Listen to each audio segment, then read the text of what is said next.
आज मैं आपके सामने इतिहास की किसी साधारण घटना की नहीं बल्कि उस दर्द की बात करने आया हूं जिसे शब्दों में पूरी तरह व्यक्त करना शायद कभी संभव नहीं होगा। नमस्कार दोस्तों, मैं हूं संदीप सिंघल और आप आज देख रहे हैं देश रोजाना का डिजिटल मीडिया मंच। और आज हम बात करेंगे विभाजन विभीषिका स्मृति दिवस की, यानी पार्टीशन के उस दौर की, उस बात की जिसमें छिपा हुआ है एक बहुत गहरा और कभी ना खत्म होने वाला दर्द। हम हर वर्ष स्वतंत्रता दिवस बड़े उत्साह, गर्व और देशभक्ति के साथ मनाते हैं। तिरंगा लहराते हैं, राष्ट्रगान गूंजता है और हम स्वतंत्र भारत की उपलब्धि का उत्सव मनाते हैं। लेकिन इसी स्वतंत्रता के साथ जुड़ा है एक ऐसा अध्याय जिसे याद करते हुए आज भी लाखों परिवारों की आंखें नम हो जाती हैं, और वो अध्याय है भारत का विभाजन। 1947 में एक और देश को आज़ादी मिल रही थी, दूसरी ओर लाखों लोग अपने घर, अपनी ज़मीन, अपनी दुकानें, अपने खेत, अपने पड़ोसी, अपने बचपन की यादें और अपने परिवार तक को खो रहे थे। कहते हैं कि जब सीमाएं नक्शों पर खींची गईं तब न केवल ज़मीन बटी बल्कि दिल बटे, रिश्ते बटे और सदियों से साथ रहने वाले लोग अचानक एक दूसरे के लिए दूसरे देश के नागरिक बन गए। कल्पना कीजिए, आप शाम को अपने ही घर में सोए हों और सुबह आपको बताया जाए कि ये घर अब आपका अपना नहीं रहा। आपको सब कुछ छोड़ करके निकलना होगा। ना ये पता कि कहाँ जाना है, ना ये पता कि किस रास्ते में क्या होगा, और ना ये भरोसा कि परिवार के सभी सदस्य आपके साथ मंजिल तक पहुँच पाएंगे या नहीं। ये हकीकत थी उन लाखों लोगों की।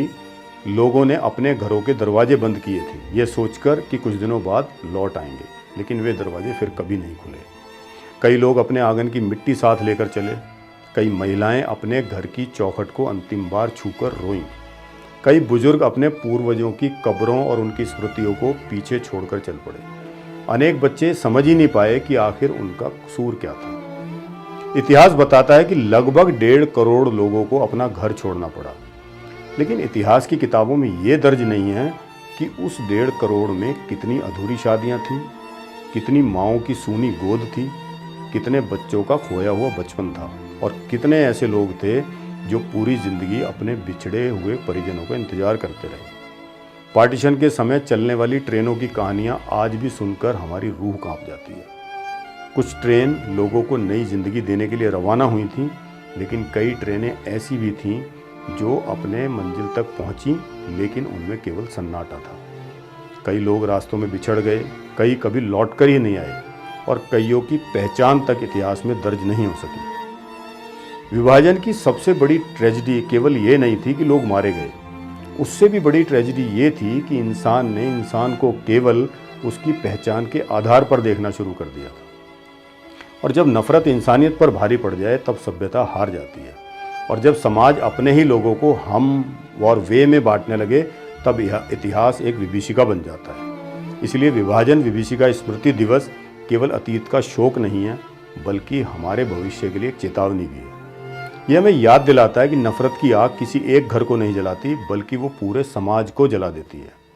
आज हम भाग्यशाली हैं कि ऐसे भारत में रहते हैं जो विविधताओं के बावजूद एक है, अनेक भाषाएं हैं, अनेक धर्म हैं और उनकी संस्कृतियां हैं, लेकिन इस सब में ऊपर हमारी पहचान है कि हम भारतीय हैं। आज का युवा वो पीढ़ी है जिसने विभाजन नहीं देखा, लेकिन साथ ही वो ये पीढ़ी भी है जो ये तय करेगी कि भविष्य में ऐसा दर्द हमें दोबारा कभी ना झेलना पड़े।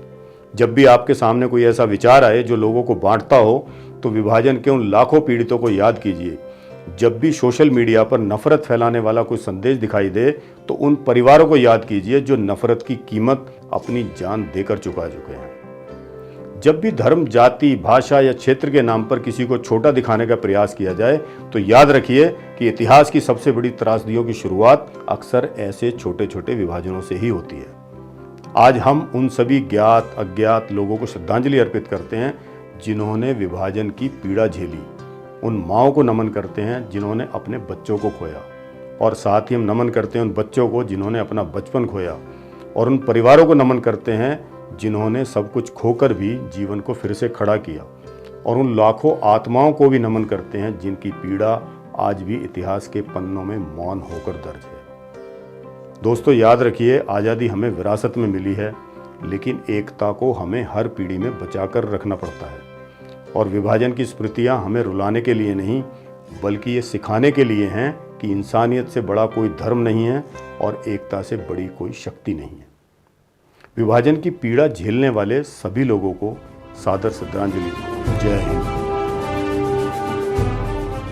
हमारे साथ जुड़े रहने के लिए सब्सक्राइब करें देश रोजाना के YouTube चैनल को और नई वीडियो की नोटिफिकेशन पाने के लिए बेल आइकन जरूर दबाएं। अगर आप ये वीडियो Facebook या Instagram पर देख रहे हैं तो पेज को लाइक और फॉलो जरूर करें और ज्यादा से ज्यादा शेयर करें।